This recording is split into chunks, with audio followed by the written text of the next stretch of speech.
What's going on YouTube? It's StewPac here, representing StewPac TV, checking in from the Call of Duty Man Cave.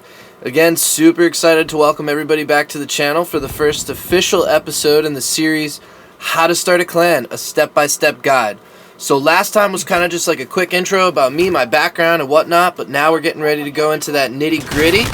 So tonight, we're going to be kicking things off with episode 2 in the series, Where to Start? It's the question everybody asks themselves in the beginning. So let's get right into it. No time for fluff tonight. Okay, so anyway, here we go. Day 1. You're a gamer.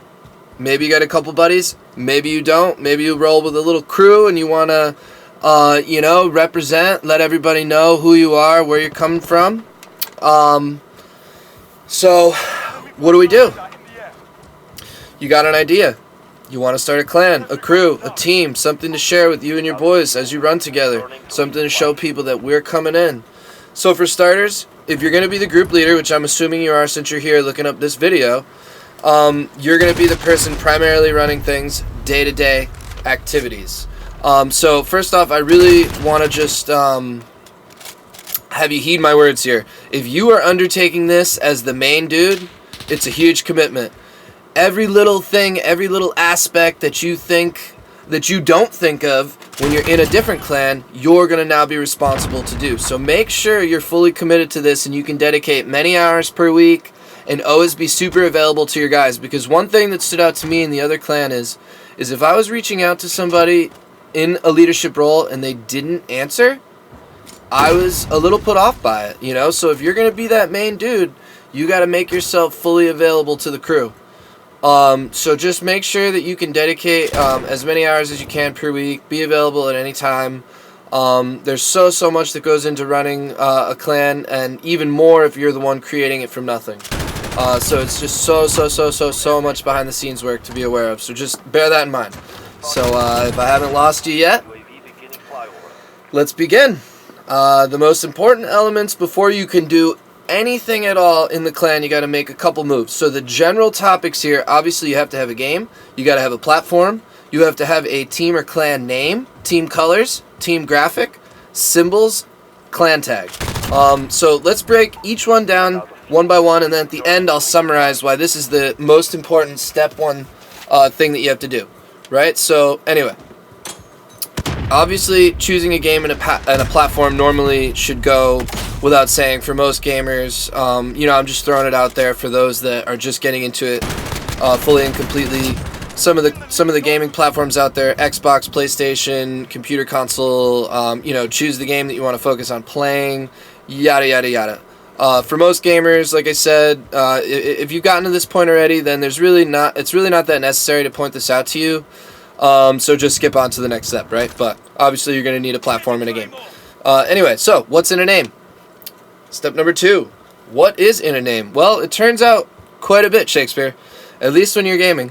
So, if you're reading this, and you're thinking that it's going to be easy, you may be in for a rude awakening. Because for me, it was super hard. When I decided to create a clan, I didn't really put much emphasis on the name. And I didn't realize how difficult it was going to be to create a name until I came face to face with the task. It was wild.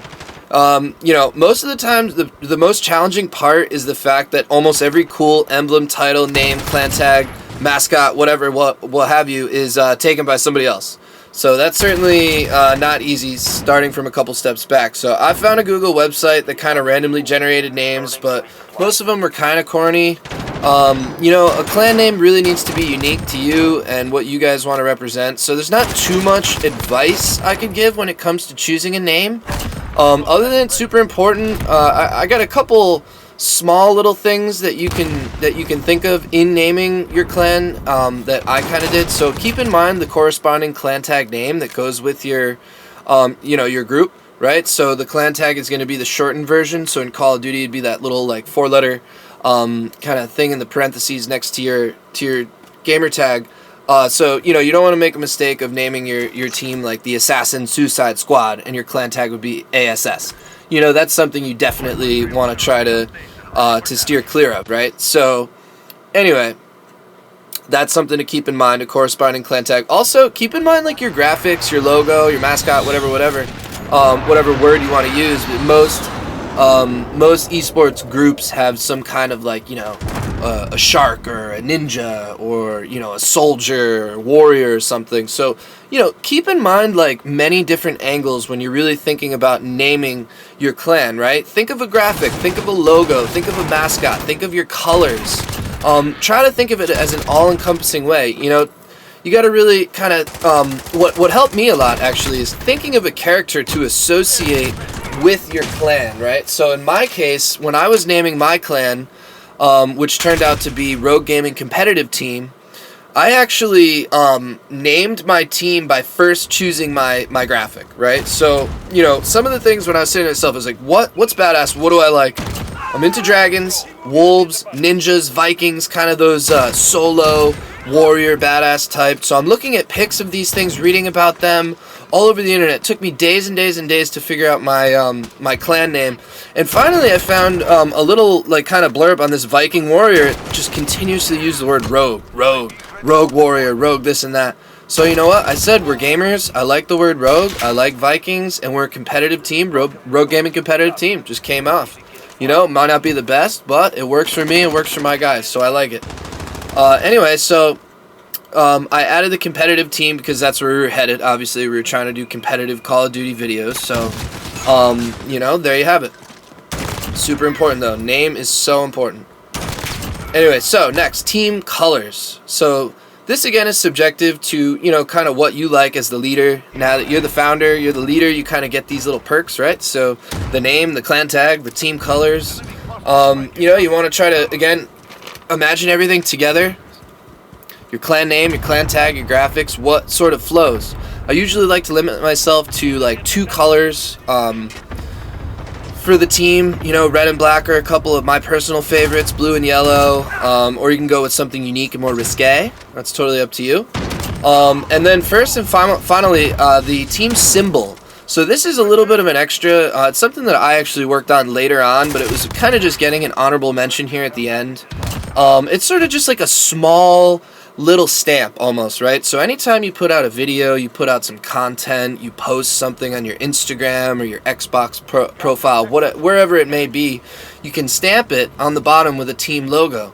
This shows everybody that yours. It's almost like a copyright, kind of a little graphic that, it really just kind of puts ownership on your stuff, on your material.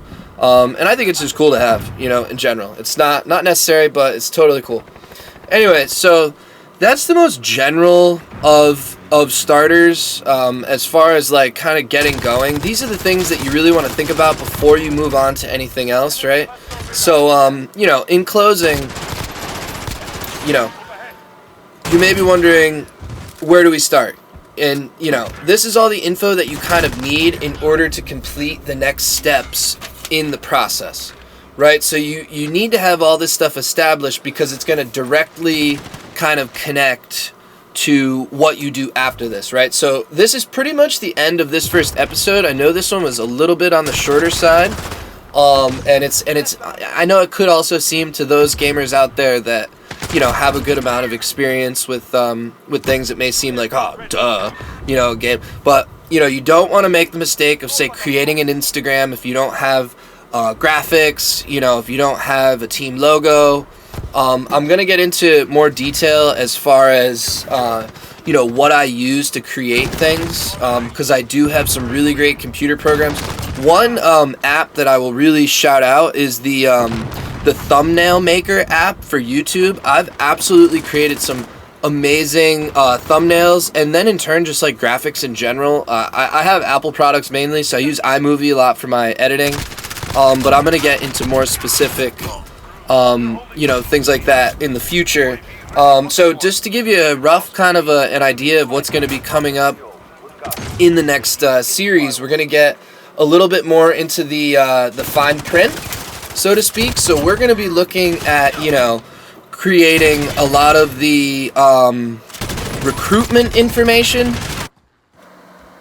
So mainly, just fine print stuff that's really not that much fun. I'm not going to lie. This is the boring stuff. We're not going out there and, knocking teams out and immediately, you know, repping our squad. I mean, we can, but, you know, this stuff is important to have established because when you're recruiting people, you want people to take you seriously, right? So the next video is really going to focus in on that, the fine print, the stuff that nobody sees, but every clan really needs. So recruitment information, power structure and hierarchy, leadership roles, what corresponding responsibilities are going to be matched with what role, you know, how to move up in the ranks, how to get promoted, how to recruit for your officers underneath you, team rules, you know, this is super important.